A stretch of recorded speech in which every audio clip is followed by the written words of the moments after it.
Sana makisama ka. Sana makisama ka. Mag-on ka ba? Hindi siya nag-on. Hindi siya nag-record.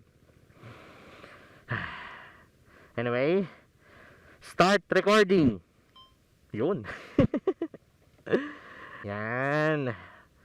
Nag-start recording din ang ating secondary camera. Ang ating DJI Osmo Action 3. Yan, voice command na lang siya ngayon guys. Kasi etong button na to, yung recording button, ayaw nang gumana. Or minsan, ayaw gumana. Pero madalas, ayaw gumana. Anyway guys, what's up? Downshift Vinci here. Ay, magano ka. Yan. Woo, namiss ko to. Namiss ko gamitin si Rina. And syempre, namiss ko mag-ride dito sa Ternate, Cavite. Or dito sa Kaibiyang or sa bundok ng Ternate, etc. So good to be back! Let's go! Ilang buwan din ako nawala. Ano nangyari kay Downshift Vinci? Hindi na siya nakakapag-upload. Bagong gulong din pala tayo ngayon, kaya parang i-break-in na rin natin.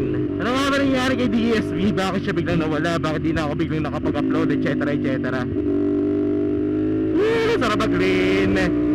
Basic mag-lean with this bike. Well, to give you guys some context, ang huling upload ko sa aking channel is, sabi ko, magkakaroon na ako ng parang trabaho, diba? Nagkaroon ako ng trabaho. Naging sales representative and sales agent ako ng Team Mark Moto Bodega. Nag-start ako dyan February. Tapos ngayon, actually 2 linggo na nakakalipas, nag-resign na ako sa position ko na yon. So basically, hindi na po ako affiliate ng Team Mark Moto Bodega. Honestly, nag-enjoy naman ako doon sa short period of time ko with that company. Papasalamat din ako sa mga naging client ko, kala Boss Mark, kay Ma'am Rose, syempre sa mga naging katrabaho ko. So basically, halos wala naman talagang problema. Personal reason ko lang din talaga yung pag-alis ko sa company na yun. Isa sa reason kung bakit ako umalis sa company, kahit na okay naman, is because yung aking lifestyle. Yung lifestyle ko na ganito, na gustong mag-ride, gustong pumunta sa mga lugar, gumawa ng content. Kasi kaya naman talaga, kaya naman gawin yun. Kasi may off naman ako eh. Yun nga, kaya naman. Sadyang pagod lang talaga. Sobrang pagod ko lang every time na gusto kong gumawa ng content. Tapos kailangan ko sarili kasi ako sa oras. Unlike dati na, ayan, kapag trip ko mag-ride, magra-ride ako. Yung mga namibitik kaya dito, mukhang wala nga. Woo! Nagliliin, sarap.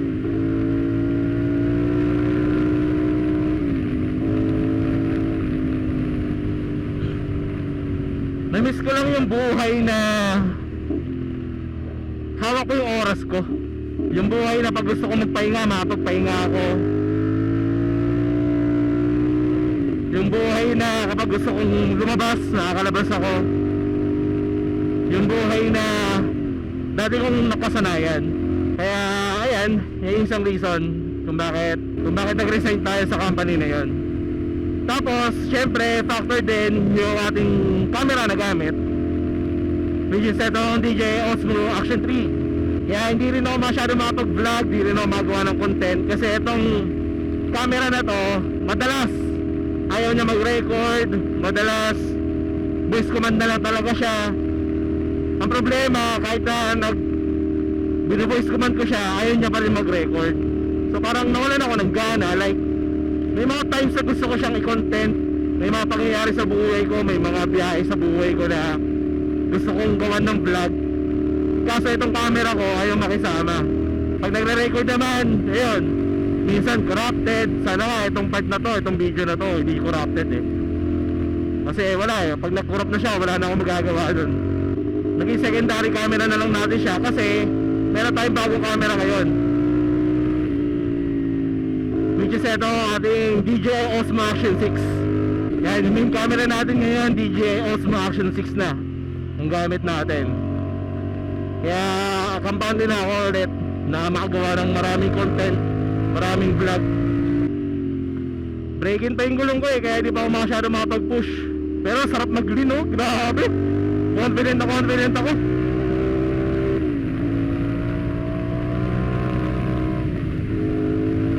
Woo!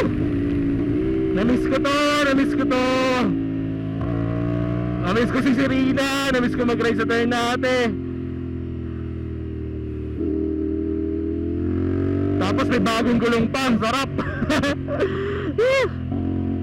Sino hindi mag-enjoy na ito?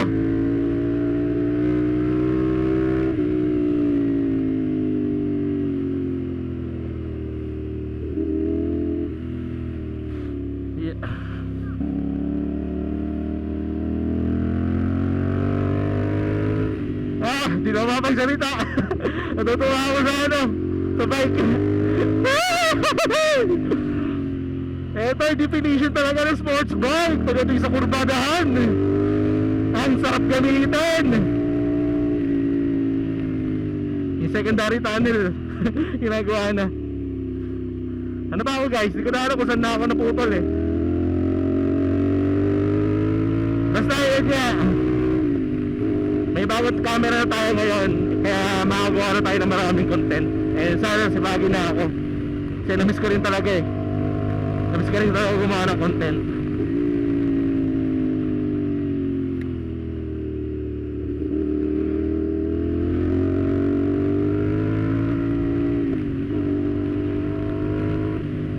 Meron pa doon namin truck.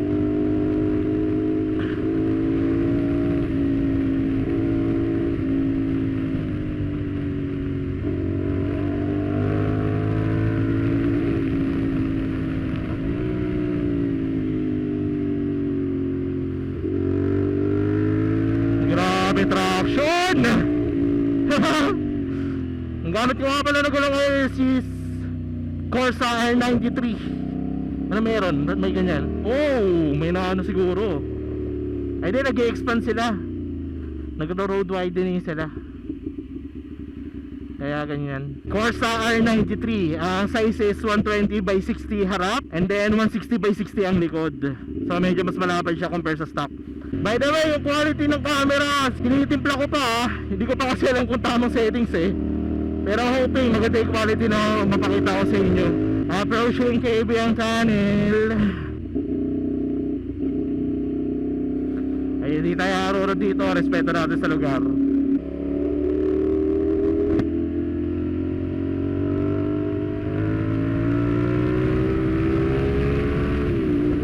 Buti na lang, maganda panahon. Makapag-ride tayo na maayos. Woo!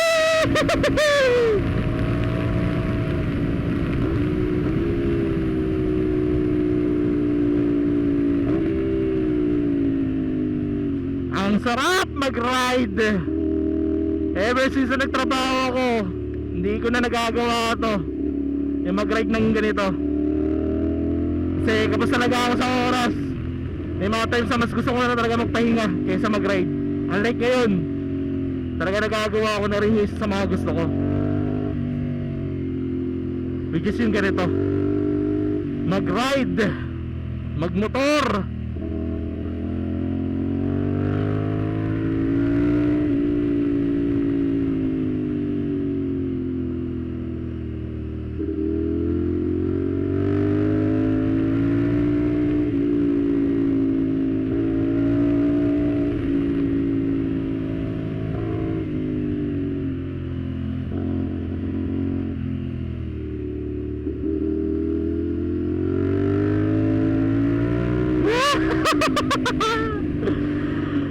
Buhay na naman si Dashi Pinchi dahil nakapag-ride na naman siya. Ilang buwan din na tenga, ilang buwan din na wala. Halos 4 na buwan din simula nung huling vlog ko, simula nung huling ride ko. Halos 4 na buwan din. Ang sarap talaga mag-lean ng bike na to, lalo na kung bagong gulong. Grabe, humihiga ng humihiga. Napaka-smooth talaga.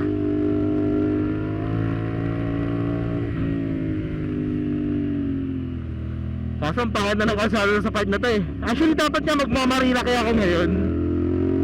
Marilaki sana ang ride ko ngayon eh. Kasi honestly, hindi ko pa nadadala si Serena sa Marilaki. Saka medyo malayo lang, pero ay isa kasi iniisip ko, sana magkaroon ako ng kasama. Makasabay man lang papunta dun. Sanay naman ako mag-isa, pero syempre mas masaya pa rin kung meron akong kasama, di ba? Mga tropa ko, baka naman. Nagbabalik na ulit ako sa paglalay, no? Baka naman mga brad, samahan nyo naman ako sa pagmamarilaki ko. And approaching na tayo ng isa sa mga favorite kong kurbadahan. Let's go! Naglilin lang na naglilin yung bike. Napaka-smooth ng handling. Ibang iba at malayo-malayo talaga sa stock tires.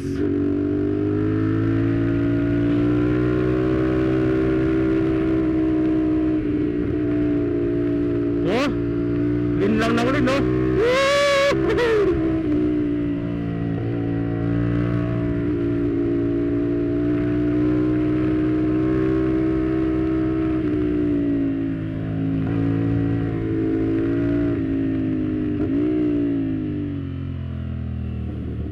Southside corner. Kumusta naman kaya Southside corner? Favorite corner namin, Upper Southside. Grabe, smoothness. Sarap.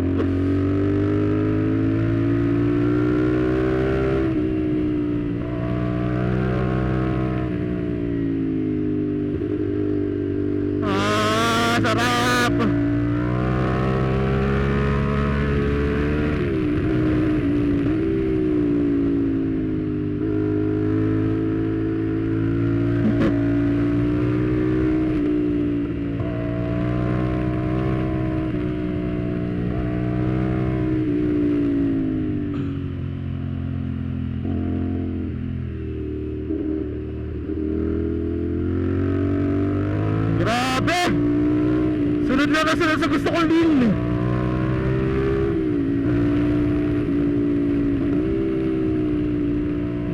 Parang yung pakaramdam ko, first time ko na-ride si Serena, na sobrang kapit at napakaganda ng handling.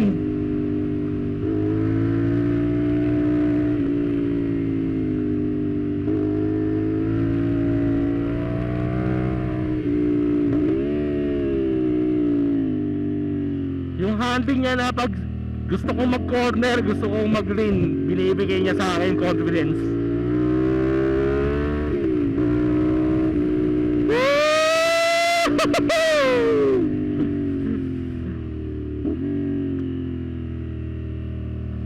Ang sarap magmotor! Grabe, sobrang na-miss ko talaga yung feeling na to. Makakapag-ride ka, makakagalaw ka, makakapag-isip ka kapag problemado ka. Peaceful, sobrang peaceful talaga. So yan guys, binigyan ko lang kayo ng quick update kung anong nangyari sa akin, anong nangyari sa channel ko, and so on and so forth. Then yun nga, expect na magbabalik kalindog tayo, magbabalik tayo sa pagbablog, gagawa tayo ng iba't ibang mga maraming content. Yan, kakain na ako dito, kain na ako ng chami, kasi miss ko na rin kumain ng chami eh. Kaya yun guys, I guess dito ka na naman sila vlog, na-miss ko rin guys to. Yung mag-outro. Maraming salamat sa pag-nood, sa pag-like, sa pag-share, maraming salamat sa pag-comment. Tayo na naman sa sunod ka na vlog. Yo, ano ba? Ride safe! Peace out! So good to be back! Let's go!